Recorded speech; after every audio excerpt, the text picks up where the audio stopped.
ഇന്ത്യയുടെ ഒന്നാം സ്വാതന്ത്ര്യ സമരമെന്ന് ചരിത്രകാരന്മാർ വിളിക്കുന്ന കാലഘട്ടത്തിനും അരനൂറ്റാണ്ട് മുൻപ് ബ്രിട്ടീഷ് സാമ്രാജ്യത്തിനെതിരെ സമരാഗ്നിക്ക് കൊളുത്തിയ ധീരയോദ്ധാവ് ചെമ്പകരാമൻ വേലുത്തമ്പിദളവ. പിറന്ന നാടിന്റെ സ്വാതന്ത്ര്യത്തിനായി പോരാട്ടം തുടരുമ്പോൾ തന്റെ ഒളിസംഗീതം ബ്രിട്ടീഷ് സൈന്യം വളഞ്ഞിരിക്കുന്നു എന്ന് മനസ്സിലാക്കി അവർക്ക് പിടികൊടുക്കാതെ സ്വന്തം ഉടവാളൂരി ആത്മാഹുതി ചെയ്ത ധീരപുത്രനെയും ഈ സ്വാതന്ത്ര്യദിനത്തിൽ ഓർക്കേണ്ടതുണ്ട്. വേലുത്തമ്പിദളവ ജനനം 1765. തലക്കുളം വലിയ വീട്ടിൽ ജനിച്ച വേലുത്തമ്പി 1802 തിരുവിതാംകൂറിന്റെ ദളവയാകുന്നത്.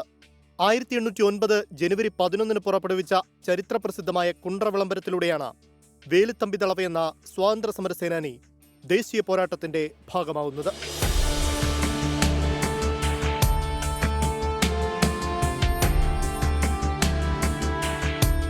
1805 അധികാരം റെസിഡന്റിന് ലഭിക്കുന്ന തരത്തിൽ തിരുവിതാംകൂറിലെ രാജാവുമായി ബ്രിട്ടീഷുകാർ ഒരു ഉടമ്പടി ഒപ്പുവെച്ചു. ഇതിന്റെ ഫലമായി തിരുവിതാംകൂറിന്റെ ഭരണകാര്യങ്ങളിൽ മെക്കാളെ പ്രഭു അനാവശ്യമായി ഇടപെടാൻ ആരംഭിച്ചു. പിന്നാലെ വേലുത്തമ്പിയുടെ ഉത്തരവുകൾ മെക്കാളെ റദ്ദാക്കി.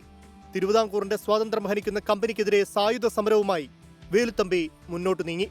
മെക്കാളയുമായി ശത്രുത വെച്ചു പുലർത്തിയിരുന്ന കൊച്ചിയിലെ പ്രധാനമന്ത്രി പാലിയത്തച്ഛനുമായി രഹസ്യധാരണയിലെത്തി.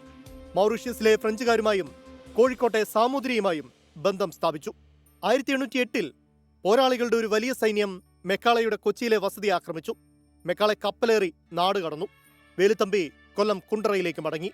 രാജ്യത്തെ ഇല്ലാതാക്കാനെത്തിയ ബ്രിട്ടീഷുകാർക്കെതിരെയുള്ള പോരാട്ടത്തിൽ അണിചേരാൻ ജനങ്ങളോട് ആഹ്വാനം ചെയ്തുകൊണ്ട് വേലുത്തമ്പി 1809 ജനുവരി 11 നടത്തിയ വിളംബരമാണ് പ്രശസ്തമായ കുണ്ട്ര വിളംബരം. ഇതിനിടെ ബ്രിട്ടീഷ് സൈന്യം കൊച്ചി ആക്രമിച്ചു. ഇതോടെ പാലിയത്തച്ഛൻ ബ്രിട്ടീഷുകാരുമായി സന്ധിയുണ്ടാക്കി സമരത്തിൽ നിന്ന് പിന്മാറി. ബ്രിട്ടീഷുകാരുടെ ഭീഷണിക്ക് വഴങ്ങിയ രാജാവ് വേലുത്തമ്പിയെ സ്ഥാനഭ്രഷ്ടനാക്കി ഉമ്മിണിത്തമ്പിയെ പുതിയ ദളവയായി നിയമിക്കുകയും ചെയ്തു. വേലുത്തമ്പിയെ പിടികൂടാൻ ഉമ്മിണിത്തമ്പി ഉത്തരവിട്ടു. എല്ലാവരാലും വഞ്ചിക്കപ്പെട്ട വേലുത്തമ്പി ബ്രിട്ടീഷുകാർക്കെതിരെ ശക്തമായ പോരാട്ടം തുടരാൻ ഒരു അഭയകേന്ദ്രം തേടിയാണ് മണ്ണടിയിലെത്തിയത്.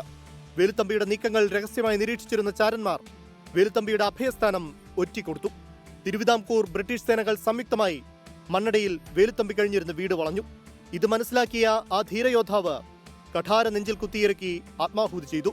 രാജ്യസ്നേഹത്തിന്റെ ജ്വലിക്കുന്ന ഓർമ്മകളും പേറി യുവതലമുറയ്ക്ക് ആവേശമായി കേരളക്കരയുടെ മണ്ണിൽ തലയുയർത്തി നിൽക്കുകയാണ് ചെമ്പകരാമൻ വേലുത്തമ്പി ദളവ.